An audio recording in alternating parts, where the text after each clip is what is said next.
Now, we've talked about it many times before. You never know what to expect or what you're going to see in a day when you're out there on the water or down around the water. And today we're going to focus on that, just some of the wild and crazy things you'll see when you get out there and enjoy a day of boating or a day around the water. Welcome back, crew, to this episode of Boneheaded Boaters of the Week.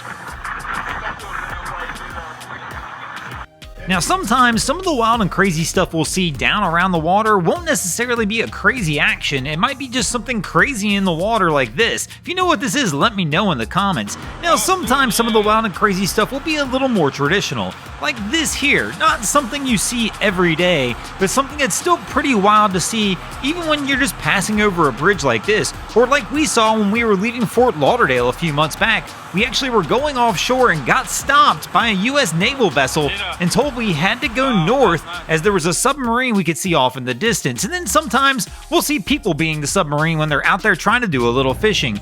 And then of course there are those times things look normal but they don't go normal, kind of like this situation here. To my knowledge, this vessel was being towed out to be used as an artificial reef when all of a sudden this crew decided maybe they'd try and sink it a little early when they wind up hitting the bridge.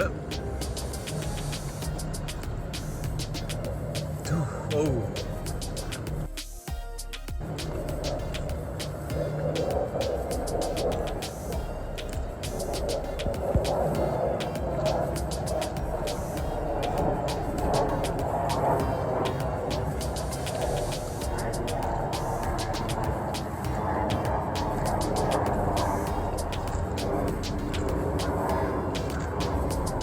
Now, one place we always know we're going to see something wild and crazy when we're down around the water is going to be down at the boat ramp, but this one's got a little bit of a different feeling. I mean, he doesn't look too shocked it went in the water. It slid in pretty easily and really doesn't appear to be in any rush to try and get it out. Makes you kind of wonder on this situation if he wound up letting this one go in on purpose. Maybe he was a little upside down on the truck and was looking for a cheap way out and decided the boat ramp was the cheap way to get it done. And speaking of cheap ways of getting it done, nothing like getting out there and enjoying a day in the water with friends. I mean, sometimes that can be cheap, especially if the captain's paying for the gas. But one thing that's not cheap is if you're the first one to fall asleep out there on the boat, you pretty much know the friends are going to come after you. Kind of like here. They told the girl to go ahead and fall off the back. Well, their buddy's asleep in the bow, and they're going to go ahead and give them that, well, early morning boating wake-up call. Now, don't get me wrong, boating with friends is not always the cheap way to go boating. Sure, maybe you didn't have to buy the boat, maybe you didn't have to pitch in for gas, which you should if you're out there with your friends, but sometimes when you go boating with friends, things won't go your way, and you're going to wind up having to put in that work, especially if you didn't chip in for gas, because Cap may not have gotten any. I think so.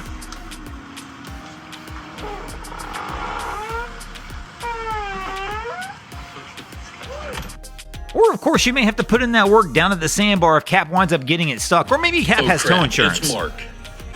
Yeah, good. Make him hook up the bridle. Make him hook up the bridle. Done a lot of stuff with this guy, but never have I been embarrassed for him, for his family, for his dog, for all the other friends that he has out there that he hasn't even met yet, man. This is just, I told him we had enough beer in the cooler to wait this thing out all day, and he didn't listen to me, man. Didn't listen. I mean, just because there's enough beverages in the cooler to wait it out all day at the Sandbar doesn't necessarily mean that's the best plan. I mean, take this crew for example. They decided to wait it out at the Sandbar all day because there was enough beverages in the cooler, and it appears she still needed a tow out anyway. So our buddy Mark probably was going to have to be towed out either which way. He just decided to go ahead and get out a little early. But I do have to give this tow captain props because this is one heck of a long distance tow out as they towed all the way across the Sandbar. Trim it down. Yeah, there you go. All right, he kind of redeemed himself there. No, he didn't have to. Believe it or not, he's my buddy. I told him to wait out the tide, but he wanted to go ahead and get it off the Sandbar against my advice. Yeah, but he got towed. That's exactly right. I mean, sometimes if only the wildest thing you see when you're out at the Sandbar for the day is somebody getting towed out, that's actually a pretty good day. But as we mentioned, sometimes the wild things you'll see won't be the actions. They may be the actual vessels themselves. Like we're looking at the new age of electric boats. Yeah. Hey, man. I like the new electric boat here next to you. Yeah, that's pretty good, huh? Yeah. Now, we say sometimes it might be the vessel that's the wild thing you see, but it might be something that's a part of the vessel or something the vessel's carrying that's the wild thing you see. Now, of course, our favorites are still always when things happen to go a little wrong out on the water, where a captain makes a mistake and things just don't go their way when they're out there. Those are always the fun ones to see, especially as long as everybody walks away okay, like in all these scenarios here. And then, of course, back to the boat ramp, we already know down at the boat ramp, you're always going to witness something. I mean, seriously, go to your local ramp on a Saturday, hang out for 3 or 4 hours, and I promise, at some point, during that 3 or 4 hours, you're gonna see somebody out there messing up, doing something wrong, or not able to back the trailer, something that's gonna give you a little bit of a chuckle.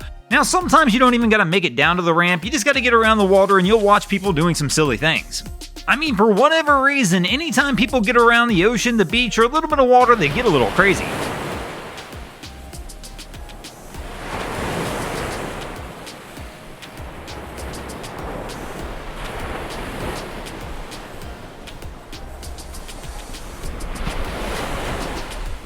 And then, of course, there are those times wild and crazy things will happen on the water and you won't even catch it until the ring camera catches it later, kind of like this situation here.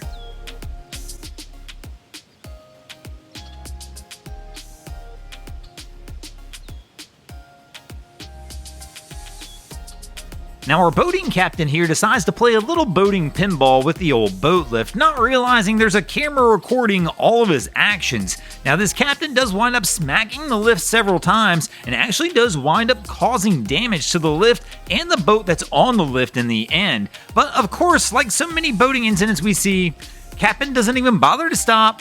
He just goes ahead on his way like nothing happened. I mean, fortunately, the ring camera caught it, and these guys were able to catch up with this guy a little bit later and get the damage paid for. But you gotta remember when you're out there on the water, anything you do wrong, you're responsible for any damage your boat causes, even if it's damage from the wake. So whatever you're doing, if something goes wrong, stop, report the incident. Don't just leave somebody on the line to pay for the damage that you caused.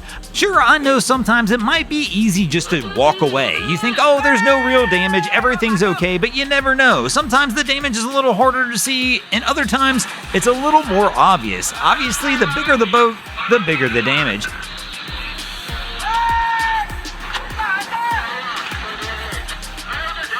Thanks for watching, crew. I hope you enjoyed this week's episode of Boneheaded Boaters of the Week. You ever see anything crazy happening out on your waterways? Be sure to hit us up at Broncos Guru on Facebook or Instagram and let us know, and you might see your stories over here. Just like Ty297, Renegade Scott, Adam Coolidge, Kenzime7, and Ben O'Connor did this week. And if you guys haven't already, go ahead and drop an anchor on the subscribe button here. If not, we're coming to steal your drain plug.